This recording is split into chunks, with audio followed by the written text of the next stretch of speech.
হাসান ভাই সারার মাধ্যমে হাসান ভাই টিকিট পাইছেন, হাসান ভাই টিকিট পাইছেন, বার্তা হওয়া বেশি বাগান আমার কাছে লাগছে ও কথা।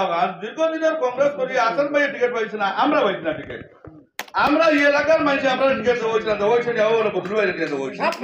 বদরুল ভাই টিকিট লইয়া তার খুলার থাকি থাকবা, তার পয়সা লইয়া তার খুলার থাকি থাকবা।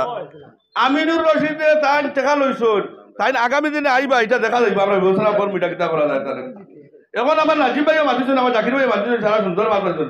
এখন আমরা দল বল কিছু না দেখিয়া আমরা আসান বার করে নাই, আমরা কিনা বার হইতাম জেলা পরিষদ লইয়া, ওটা নিয়ে আমরা বদরুল ভাই তার টাকা লইয়া আমিনুর রশিদ লইয়া দিয়ে তার টাকা দিয়ে উঠল টিকিট লইয়া হলো।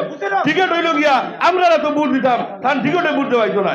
আমার মা তুলি গিয়ে নাজিম ভাইও কইতেন 500-700 মানুষ লইয়া হলো, যত টাকা লাগে আমরা ঘরে ঘরে কালেকশন করবো, কালেকশন করে গিয়ে ওটা হইল আমার ব্যক্তিগত কথা। আমরা জন আত্মীয় স্বজন জন আসুন সবাই হইয়া দেওয়া না করতেন। বদরুলে 15 লাখ টাকা টিকিট আনছেন, আমার বদরুল ভাই আমার বড় ভাই, ঠিক আছে 15 লাখ টাকা টিকিট আনছেন। তাই আমিনুর চৌধুরী 200 টাকা, মক্তরি চৌধুরীর ঘুয়ারে আমিও বারবার ফোন করছি, তাই ফোনও করে দিয়েছেন। তাই আগামী দিনে আইলে আমরা 25 কোটি টাকা দিয়ে তাই লইতে পারছে না, আমরা উত্তর করতে।